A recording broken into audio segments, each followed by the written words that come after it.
말씀 같이 보겠습니다. 요한복음 14장 27절에서 31절까지. 요한복음 14장 27절에서 31절까지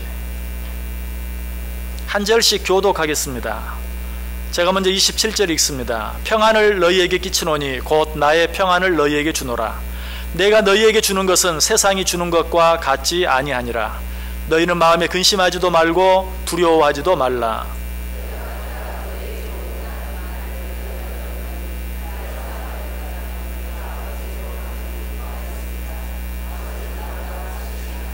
이제 이 일이 일어나기 전에 너희에게 말한 것은 이 일이 일어날 때에 너희로 믿게 하려 함이라.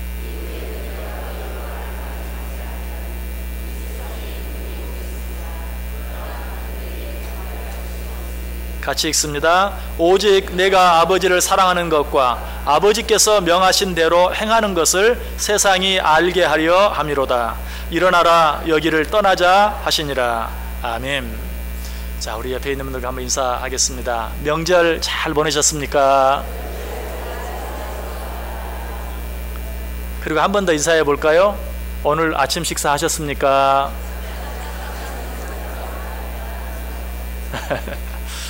예, 제가 오늘 말씀과 관계가 있어서 이런 인사를 한번 드려보라고 그랬는데요. 우리나라에만 있는 참 독특한 인사입니다. 아침 식사 하셨습니까?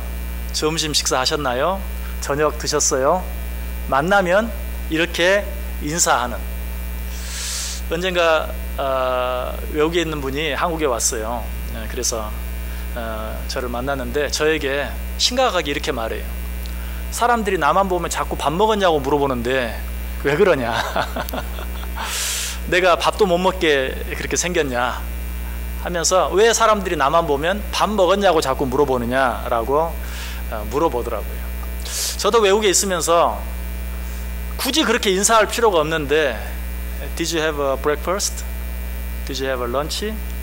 우리식으로 그냥 뭐 굿모닝 하면 되는데 왠지 그렇게만 하는 게 좀 성의가 없어 보여서 굳이 아침 식사 했습니까? 아침 먹었습니까? 물론 그렇게 물어보면 아 먹었다라고 대답하죠.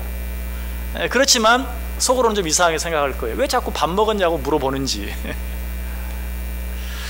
자, 이 인사와 더불어서 또 우리나라에만 있는 또 한 가지 인사가 있어요. 그거는 안녕하세요 라는 인사인데요. 물론 이런 인사는 뭐 전 세계적으로 있습니다. 그러나 우리나라가 하는 안녕하세요 라는 인사의 본래 의미는 How are you? 잘 지냅니까? 잘 지내십니까? 단순히 이런 의미가 아니라 원래 우리가 아는 것처럼 밤새 안녕하셨습니까? 이 의미거든요. 지난밤에 잘 지내셨나요? 지난밤에 별일 없으셨나요? 이런 인사예요. 근데 이제 줄여서 또 조금 살만해지니까 이제 앞에 밤새는 빼고 그냥 안녕하십니까? 라고 말을 많이 하는 거죠. 외국 사람들은 생각할 때 그런 인사는 밤사이에 무슨 지진이 일어났거나 큰 태풍이 일어났거나 아니면 아니 당신 사는 아파트에 불 났다는데 당신 괜찮냐? 그럴 때나 밤새 안녕하셨습니까? 어젯밤에 잘 지냈습니까? 이렇게 묻는 것이지 날마다 아침마다 밤새 안녕하셨습니까? 이렇게 묻는 거 참 이상한 거죠. 왜 그렇게 인사하게 됐죠? 우리가 그렇게 어려운 시절을 지냈어요. 정말 하룻밤 사이에 무슨 일이 일어날지 모르는, 전염병이 돌 때는 그 병으로 인해서 하룻밤 사이에 수많은 사람들이 죽어나가기도 하고, 먹을 것이 없을 때는 하룻밤 지나고 나면 굶어 죽는 사람들이 나오고, 또 전쟁 때 뭐 일제시대 이런 때는 또 간밤에 끌려가서 아침에 보니까 없어지고, 이런 일들이 너무나 많았기 때문에 밤새 안녕하셨습니까? 밤새 별일 없으셨습니까? 안녕이라는 말은 편안할 안자에 평강할 영. 그래서 편안하고 평안하십니까? 정말 평안하십니까? 라는 그런 의미가 안녕하십니까? 라는 의미. 얼마나 평안하지 못한 삶을 살았으면. 그런데 이렇게 인사하는 민족이 또 하나 있다고 제가 언젠가 수요일날 말씀을 드렸어요. 어디죠? 이스라엘이에요. 이스라엘 사람들은 샬롬, 말은 참 짧아요. 그런데 평안하십니까? 혹은 평안하십시오 하는 말이에요. 그 사람들은 왜 그렇게 인사할까요? 그들도 한 번도 평안한 적이 없었어요. 지금도 평안하지 않아요. 어쩌면 우리보다 더 평안하지 못해요. 그래서 그들은 늘 샬롬, 평안하셨나요? 평안하십시오 라고 인사하고 축복하는 것이. 그러나 아이러니컬하게도 한국도 그렇고 이스라엘도 그렇고 지금까지 한 번도 편안해 본 적이 없어요. 늘 안녕하시냐고, 밤새 별일 없으셨냐고 묻고 인사하고 평안하십시오, 편안하십시오 라고 축복하지만 여지까지 한 번도 그렇게 평안해 본 적이 없어요. 자, 그런데 그것이 꼭 우리나라 얘기뿐만일까요? 꼭 이스라엘에만 해당되는 이야기일까요? 전 세계적으로 항상 평안했던 나라, 언제나 평안한 나라, 그런 나라가 있나요? 그런 나라는 이 세상 그 어디에도 없어요. 정도의 차이가 조금 있을지는 몰라도 이 세상에 항상 평안하고 항상 문제가 없는 나라는 아무것도 없어요. 그래서 늘 우리는 뭐라고 말합니까? 사람 사는 곳은 다 똑같아. 이 말 속에는 두 가지 의미가 있어요. 좋은 의미로는 사람 사는 곳은 다 먹고 살게 돼 있어, 아무리 어려워도. 그런 긍정적인 의미도 있고요. 또 한 가지 나쁜 의미는 세상 사람들은 다 어디나 수고롭고 근심이 있고 염려가 있고 걱정이 있고 두려움이 있어. 이 세상 어디에도 염려가 없고 걱정이 없고 힘들지 않은 곳은 한 군데도 없어 라는 그런 의미가 있는 것이. 이런 얘기들 굳이 이렇게 장황하게 할 필요가 없죠. 우리가 부르는 찬송가 가사에도 그런 내용이 나와요. 이 세상에 근심된 일이 많고 참 평안을 몰랐구나. 2절, 이 세상에 곤고한 일이 많고 참 쉬는 날 없었구나. 3절, 이 세상에 죄악된 일이 많고 참 죽을 일 쌓였구나. 여러분 어때요? 다 이 세상에, 우리나라만이 아니에요. 여러분 이 찬송 누가 지은 것 같아요? 이 가사를 보면 꼭 우리나라 사람이 지은 것 같아요. 근심된 일이 많고 공고한 일이 많고 죄악된 일이 많고 참 죽을 일 쌓였구나. 우리나라 사람이 지은 것 같아요. 우리나라 사람이 지은 거 아니에요. 길모어라는 영국 사람이 지은 시. 영국, 한때는 세계를 제패했던, 전 세계를 여행해 보세요. 영국의 지배를 받지 않은 곳이 거의 없을 정도로, 영국이 지나가지 아니한, 영국의 흔적이 없는 나라가 거의 없을 정도로 그런 나라인데, 그런 나라에 살고 있는 사람도 이 세상에 근심된 일이 많고 참 평안을 몰랐구나, 이 세상에 공고한 일이 많고 참 쉬는 날 없었구나, 이 세상에 죄악된 일이 많고 참 죽을 일 쌓였구나. 왜 이런 시를 지었을까? 또 왜 이 시에다 곡을 붙여서 우리가 찬송으로 부르게까지 되었을까? 왜? 이 세상 그 어디에도 고통이 없고 염려가 없고 근심이 없는, 정말 항상 평안한 곳은 단 한 군데도 없기 때문에. 시편 90편 10절은 뭐라고 말합니까? 우리의 연수가 70이요 강건하면 80이라도 그 연수의 자랑은 수고와 슬픔뿐이요 신속히 가니 우리가 날아가나이다. 70년 80년을 산다 할지라도 그 자랑은 수고와 슬픔뿐이다. 자, 인간의 수명이 많이 늘었어요. 이제 90년 100년을 살아요. 그러나 이건 달라지지 않아요. 90년 100년을 산다 할지라도 이 세상에서 우리의 자랑할 것은 수고와 슬픔뿐이. 요즘 정말 인간의 수명이 늘어나서 우리가 많은 생각을 하게 되죠. 정말 오래 사는 것이 축복인가? 정말 오래 사는 것이 좋은 일인가? 젊은 사람들뿐만 아니라 나이 드신 분들 스스로가 그렇게 생각해요. 정말 이것이 우리에게 복인가? 잘못하면 힘들고 어려운 시간만 더 길어지는 것 아닌가 하는 그런 염려를 하게 돼요. 아무리 과학이 발전하고 아무리 의학이 발달한다 할지라도 정말 이 세상에서 70년을 살든 80년을 살든, 아니 90년을 살든 100년을 살든 이 세상에서 자랑은 수고와 슬픔뿐인데 하는 그런 마음의 생각들을 해보고 또 한 가지 염려를 더하기도 하는 것이, 정말 우리의 삶은 근심과 걱정에 억눌려서 허덕거리며 살아가는 삶이. 그런데 오늘 주님께서 이런 우리들에게 놀라운 말씀을 주시는 거예요. 뭐라고? 평안을 너희에게 끼치노니 곧 나의 평안을 너희에게 주노라. 그런데 여러분, 저와 여러분은 분명히 하나님을 믿고 이 예수 그리스도를 믿고 살아가는데 오늘 예수님께서 우리에게 이 세상을 떠나가시면서 우리에게 평안을 너희에게 주노니. 주님께서 우리에게 평안을 주신다고 말하는데 과연 우리 가운데 얼마나 많은 사람들이 얼마나 이 평안을 진정으로 맛보고 누리며 살아가고 있는가. 여러분 정말 이 평안을 마음껏 누리며 살아갑니까?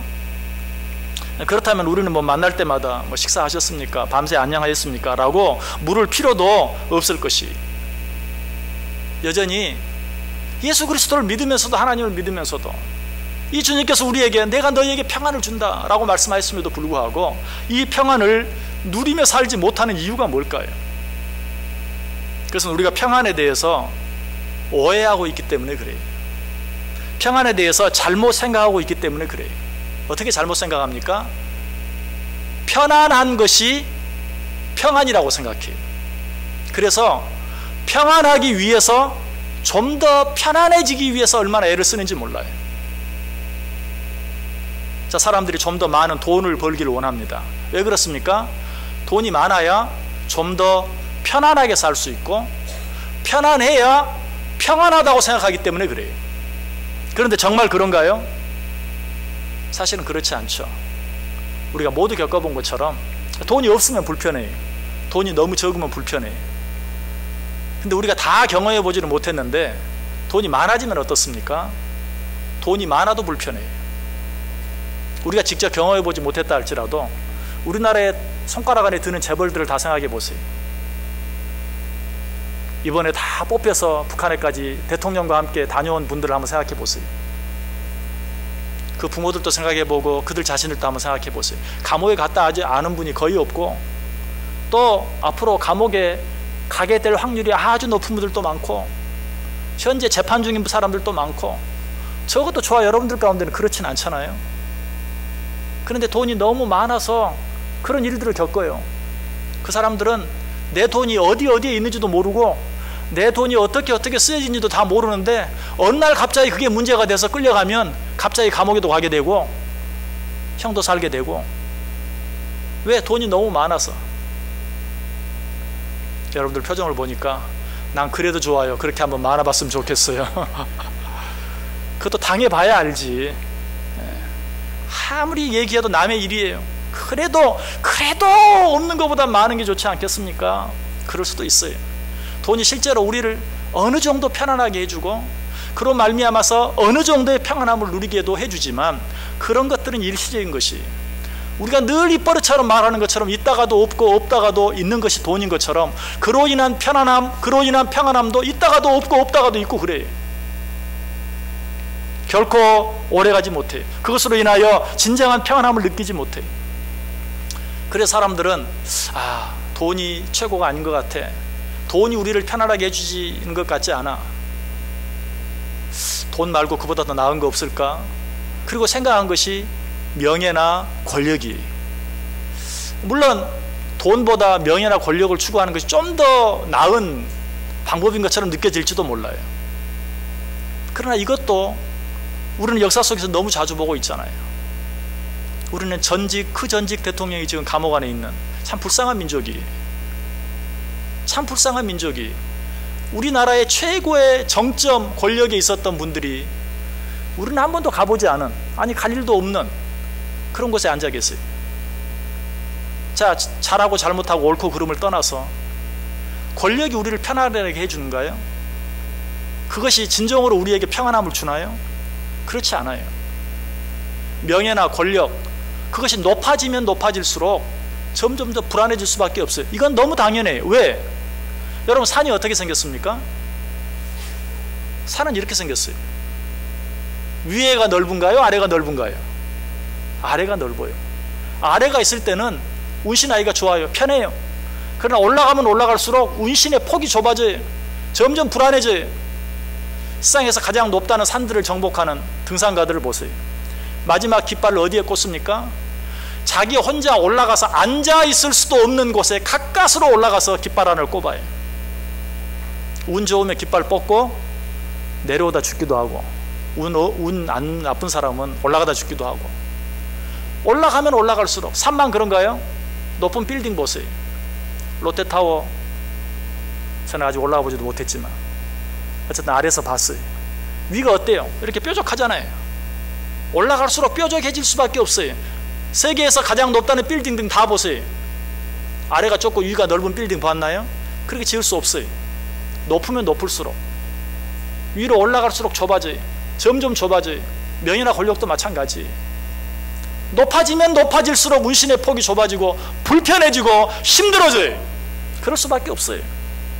그것이 당연한 것이고 그것이 상식이에요.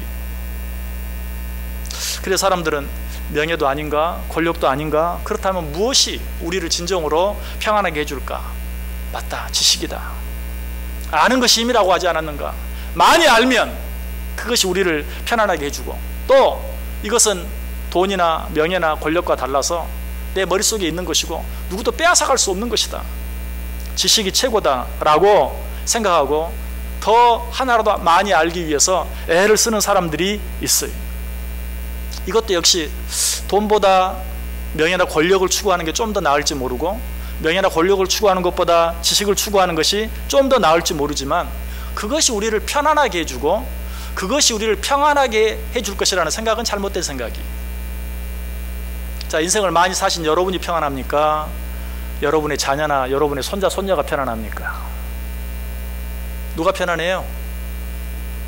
뭐 여러분들 자녀들은 어느 정도 커서 걱정하면서 살지 몰라요. 여러분 어린 자녀들, 손자, 손녀들 생각해 보세요. 세상 걱정 없어요. 할머니, 할아버지가 걱정하면 할머니 왜 걱정해? 할아버지 왜 걱정해? 모르니까 편안한 거예요. 아는 게 힘이 아니라 아는 게 병이. 솔로몬이 그렇게 말했어요. 전도서 1장 18절에 지혜가 많으면 번뇌도 많으니 지식을 더하는 자는 근심을 더하느니라. 모르면 편안한데 알아서 불편할 때가 얼마나 많은지 몰라요. 전도 12장 12절도 내 아들아 또 이것들로부터 경계를 받으라. 많은 책들을 짓는 것은 끝이 없고 많이 공부하는 것은 몸을 피곤하게 하는 것이라. 이 말이 다 한마디로 얘기하면 뭐예요? 아는 게 병이다. 정말 알아서 힘들고 어려울 때가 얼마나 많은지 몰라요. 제가 이런 말을 하면 뭐 여러분 안 믿어도 좋아요. 저는 그런 말을 할 자격이 없어요. 아는 게 병이다. 알면 힘들어요. 얼마나 알길래? 네가 세상을 얼마나 살아봤길래? 얼마나 그렇게 말할 수 있어요. 그러나 이 말은 누가 한 말이에요? 이 세상에서 가장 지혜가 뛰어났던 솔로몬이. 솔로몬은 정말 모르는 게 없었어요. 무슨 과학, 천문학, 의학, 식물학, 동물학, 음악, 건축학 모든 부분에서 그 이상 모든 사람보다 뛰어났던 그 사람이 바로 솔로몬이 열왕기상 4장 32절 33절에 말하죠. 그가 잠언 3000가지를 말하였고 그의 노래는 1005편이며 그가 또 초목에 대하여 말하되 레바논의 백향목으로부터 담에 나는 우슬 촉하지 하고 그가 또 짐승과 새와 기어다니는 것과 물고기에 대하여 말한지라. 하늘, 땅속, 바닷속에 있는 것까지 다 안 그야말로 지혜자였던 솔로몬이 말하는 것이 많이 알면 피곤하다, 많이 알면 힘들다라고 이야기하고 있어요. 또 솔로몬이 한 유명한 말, 우리가 너무나 잘 아는 말이 있죠. 너희가 일찍 일어나고 늦게 누우며 수고의 떡을 먹음이 헛되도다. 우리는 돈이 우리를 좀 더 편안하게 해주고 그러면 좀 더 평안해지는 줄 알고 그 돈을 찾아 아침부터 저녁까지 수고하고 애를 쓰고, 명예나 권력이 또 우리를 좀 더 편안하게 해주고 그 편안함이 우리에게 평안을 줄 줄 알고 좀 더 높이 올라가기 위해서 아침부터 저녁까지 수고하고 애쓰고, 조금이라도 많이 알면 좀 더 편안해지고 그로 인해서 좀 더 평안함을 누릴 것 같아서 남들보다 더 많이 알기 위해서 얼마나 오랜 시간 동안 공부하며 살아갑니까? 그것이 우리를 얼마나 더 편안하게 해주고 그것이 얼마나 우리를 더 평안하게 해줬습니까? 솔로몬이 그렇게 해보고 하는 말이 너희가 일찍 일어나고 늦게 누우며 수고의 떡을 먹음이 헛되도다. 그런 우리를 향해 주님께서 뭐라고 말한다고요?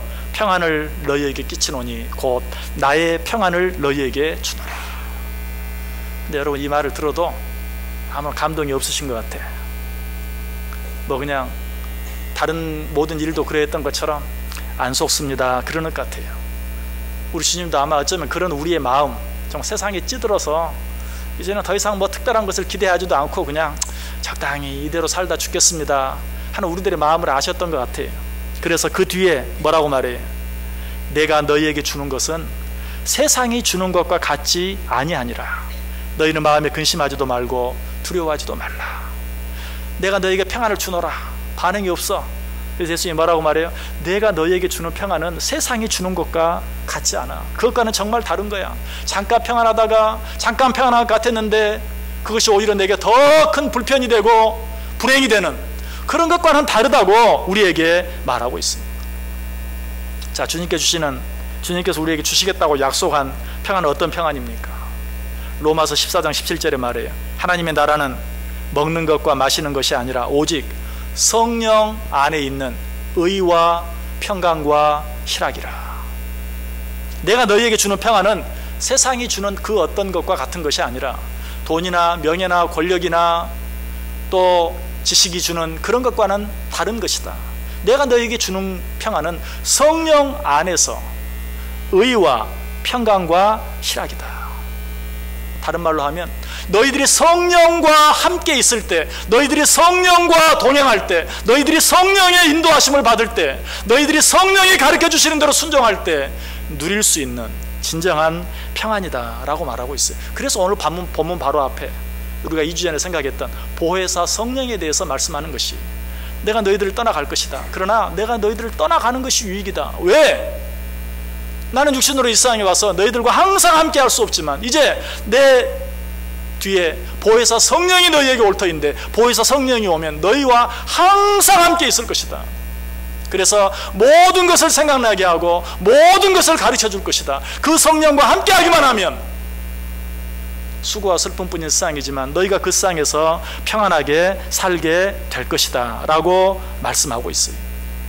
다윗은 이 사실을 알았어요. 그래서 시편 51편 11절 12절에 나를 주 앞에서 쫓아내지 마시며 주의 성령을 내게서 거두지 마소서.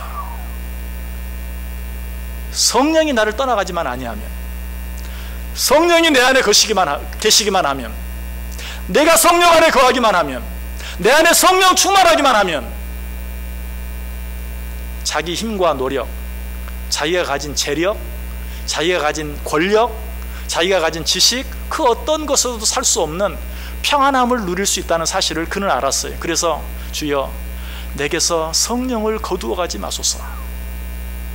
그리고 나서 말합니다. 주의 구원의 즐거움을 내게 회복시켜 주소서. 왜 다윗이 먼저 내게 성령을 거두어 가지 마시고 구원의 즐거움을 회복해 주옵소서. 진정한 즐거움, 영원한 즐거움은 오직 성령 안에서만, 성령이 나와 함께 할 때만 얻을 수 있고 누릴 수 있는 것을 알았기에 주여 내게서 성령을 거두어 가지 마시고 성령과 함께 있게 하시고 내 안에 성령이 충만하게 하시고 그리함으로 말미암아 내 안에 구원의 즐거움이 회복되게 해 주옵소서 라고 기도하고 있는 것이. 왜 우리가 성령과 함께 할 때 평안함을 누릴 수 있을까요? 현대인들은 요즘 어디를 가든지 내비게이션을 가지고 다닙니다. 내비게이션만 있으면 생전 처음 가는 길이라 할지라도 전혀 걱정할 게 없어요. 전혀 염려할 일이 없어요. 왜? 그 내비게이션이 모든 길을 가르쳐 줄 줄 믿기 때문에. 제가 언젠가 생전 처음 가보는 어떤 지방에 차를 타고 갔는데 갈 때는 내비게이션을 가지고 핸드폰에 있는 내비게이션으로 갔어요. 그런데 전화기 배터리가 다 떨어져 가는 거예요. 그래서 충전하려고 충전 라인을 찾았는데 충전 라인을 가져오지 않았어요. 전화기가 꺼졌어요. 내비게이션이 꺼졌어요. 얼마나 막막한지 참. 이 좁은 나라 아닌데도 이거 어디로 가야 되지? 이거 집에 어떻게 가지? 정말 갑자기 답답해지고 막막해지더라고요. 여러분, 성령이 그와 같은 것이, 참 성령님을 내비게이션에 비유한다는 게 참 죄송스럽지만 내비게이션만 있으면 전혀 모르는 길을 가는데도 걱정할 것이 하나도 없는 것처럼 성령이 내 안에 계시기만 하면 한 번도 살아보지 아니한 오늘, 내일, 앞으로 남은 인생을 살아가지만 두려워할 것이 없지만 그 성령이 내 안에 계시지 아니하면 늘 하던 일을 또 하는데도 불안하고 두렵고 근심이 되고 염려가 되는 거예요. 왜? 성령이 우리의 길을 인도해 주시고 성령이 우리의 길을 가르쳐 주시기 때문에 그래요. 그러므로 우리는 성령 안에서 성령의 인도하심을 따라 성령의 가르침을 받아 살 때만 진정으로 평안할 수 있어요. 자, 그런데 2주 전에 성령님께서 어떻게 우리를 인도한다고 그랬어요? 성령이 어떻게 우리를 가르쳐 주신다고 그랬어요? 무엇으로? 말씀으로. 말씀을 가르쳐 주시고 말씀을 생각나게 하시고 말씀을 생각나게 하심으로 우리의 길을 인도해 주시는 것이, 우리를 보호해 주시는 것이, 어떤 말씀으로 우리를 인도하시고 우리를 보호해 주실까요? 저에게 정말 힘이 되는 말씀은 창세기 28장 15절, 내가 너와 함께 있어 내가 어디로 가든지 너를 지키며 너를 이끌어 이 땅으로 돌아오게 할지라. 내가 내게 허락한 일을 다 이룰 때까지 너를 떠나지 아니하리라. 여러분, 저에게 수도 없이 이 말씀 들었죠? 왜? 늘 저는 이 말씀 때문에 힘을 얻고 용기를 얻기 때문에. 하나님, 나를 통해 이루시려고 작정한 일이 있죠? 내게 허락한 일이 있죠? 그 일을 다 이룰 때까지는 나를 떠나지 않겠다고 하셨죠? 그런데 내가 뭘 염려합니까? 내가 내게 허락한 일을 다 이룰 때까지 너를 떠나지 아니하리라. 아멘 소리가 그렇게 적어요. 왜 적은 줄 아세요? 아, 목사님한테는 그랬어요. 근데 나한테는 얘기를 안 해줘요. 여러분, 지금 하고 계시잖아요. 하나님이. 지금 하나님이 저를 통해서, 부족한 저를 통해서 내가 내게 허락한 일을 다 이룰 때까지 너를 떠나지 아니하리라. 근데 우리는 늘 그냥 하나님 앞에 말씀을 들으면서도 늘 별로 감동이 없어요. 감흥이 없어. 근데 혹시 여러분이 꿈속에서 그런 말을 들으면 막 난리가 나요. 막 전화가 와요. 목사님, 제가 어젯밤 꿈 꿨는데 하나님이 내가 내게 허락한 일을 다 이룰 때까지 너를 떠나지 않겠다고. 할렐루야. 여러분, 물론 그것도 좋아요. 그런데 여러분 기억하세요. 우리가 하나님 앞에 나오면 날마다 하나님은 그렇게 말씀하세요. 날마다 우리에게 말씀하세요. 이사야 43장 1절 2절, 야곱아, 너를 창조하신 여호와께서 지금 말씀하시느니라. 이스라엘아, 너를 지으신 이가 말씀하시느니라. 너는 두려워하지 말라. 내가 너를 구속하였고 내가 너를 지명하여 불렀나니 너는 내 것이라. 내가 물 가운데로 지날 때에 내가 너와 함께 할 것이라. 강을 건널 때에 물이 너를 침몰하지 못할 것이며 내가 불 가운데로 지날 때에 타지도 아니할 것이요 불꽃이 너를 사르지도 못하리니. 아직도 저에게만 주시는 말씀이에요. 사르지도 못하리니. 너는 내 것이다. 내가 너를 만들었다. 내가 너를 지었다. 너는 내 것이다. 네가 강 가운데로 지나갈지라도 그 물이 너를 침몰하지 못하도록, 네가 불 가운데로 지나가도 그 불이 너를 태우지 못하도록 내가 너를 지키겠다. 믿으십니까? 성령님께서 우리에게 그렇게 말씀하시는 것이에요. 정말 강으로 지나가는 것 같고 불 속으로 통과하는 것 같은 그런 어려운 가운데서도 이 말씀을 기억할 수 있다면, 성령님께서 실제로 우리에게 그렇게 말씀하세요. 그런데 우리가 그 말씀들을 외면해 버릴 때가 너무나 많아요. 여러분들이 이런 말씀들을 들으면서, 자, 오늘 하나님께서 저를 통해서 여러분에게 분명히 말씀하셨어요. 그런데도 아닌 것 같아요. 적어도 하나님이 나는 잊어버리신 것 같아요. 왜 나만 이런 일을 당해야 되는지 모르겠어요. 하나님 그것까지도 아시고 뭐라고 말합니까? 여인이 어찌 그 젖 먹는 자식을 잊겠으며 자기 태에서 난 아들을 긍휼히 여기지 않겠느냐. 그들은 혹시 잊을지라도 나는 너를 잊지 아니하리라. 믿으십니까? 나를 잊어버린 것 같고 나와 함께 하지 않는 것 같아도 내가 어찌 너를 잊을 수 있겠느냐. 엄마가 젖 먹는 아이를 잊어버릴지언정 나는 너를 잊어버리지 아니할 것이다. 하나님, 그런데 왜 나에게는 이런 재앙이 끊이지 않습니까? 나에게는 왜 이런 재앙이 끊이지 않습니까? 주님이 또 말씀하십니다. 여호와의 말씀이니라. 너희를 향한 나의 생각을 내가 아나니 평안이요 재앙이 아니니라. 하나님은 그 일을 통해서도 세상에서는 얻을 수 없는, 그런 일이 없다고 해서 누릴 수 없는 그런 진정한 평안을 우리에게 주시기 위해서 우리에게 때때로 생각지 못한 일들을 허락하실 때도 있어요. 그러나 주님께서 말씀하세요. 뭐라고 먼저 말씀하시고? 여호와의 말씀이니라. 지금 내가 너에게 하는 말은 여호와 하나님의 말씀이니라.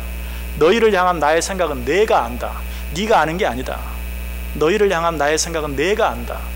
내가 아는데 재앙이 아니라 평안이다 라고 이야기하고 있어요. 우리 믿음의 선배들은 이 사실을 알았어요. 특별히 다윗은 이런 일들을 알았어요. 그래서 이렇게 고백하죠. 천만인이 나를 애워싸 진친다 하더라도 나는 두려워하지 아니하리이다. 다윗 영광도 많은 왕이었지만 참 여기 있는 우리 그 어떤 사람보다도 더 많은 고난을 당했던 사람이 그가 말하는 것이 천만인이 나를 애워싸 진친다 하여도 나는 두려워하지 아니하리이다. 또 다윗의 고백은 너무나 유명한 고백이 있잖아요. 내가 사망의 음침한 골짜기로 다닐지라도 해를 두려워하지 않을 것은 주께서 나와 함께 하심이라. 주의 지팡이와 막대기가 나를 안위하시나이다. 믿으십니까? 그렇다면 이제 우리는 뭐라고 고백해야 될까요? 사도 바울이 한 그 멋진 고백, 그런즉 이 일에 대하여 우리가 무슨 말을 하리요? 만일 하나님이 우리를 위하시면 누가 우리를 대적하리요? 이 고백이 저와 여러분의 고백이 되기를 원합니다. 한 걸음 더 나아가서 누가 우리를 그리스도의 사랑에서 끊으리요? 환난이나 공고나 박해나 기근이나 적신이나 위험이나 칼이랴. 결론적으로 사도 바울이 말합니다. 너희 안에서 착한 일을 시작하신 이가 그리스도 예수의 날까지 이루실 줄을 확신하노라. 저는 분명히 믿습니다. 저와 여러분들 속에 착한 일을 시작하신 우리 주님께서 그 일을 기어이 마치실 줄 믿습니다. 하나님께서 저와 여러분에게 허락하신 일을 다 이룰 때까지 결코 저와 여러분을 떠나지 아니할 줄 믿습니다. 부디 하나님께서 하신 이 약속의 말씀을 놓치지 마세요. 이사야 26장 3절에 주께서 심지가 견고한 자를 평강의 평강으로 지키시리라. 심지가 견고한 자가 어떤 자일까요? 하나님의 말씀은 죽어도 하나님의 말씀인 줄 믿는 자, 이런 자가 심지가 견고한 자예요. 하나님의 말씀이라면 무조건 순종하는 자, 이런 자가 심지가 견고한 자예요. 성령님께서는, 보혜사 성령님께서는 하나님의 말씀으로 우리를 인도해요. 보혜사 성령님께서는 하나님의 말씀을 생각나게 함으로 우리를 지켜주시고 보호해 주세요. 그러므로 말씀을 떠나서는 결코 그 어떤 평안도 누릴 수 없어요. 하나님을 믿는 사람이나 믿지 않는 사람이나 똑같아.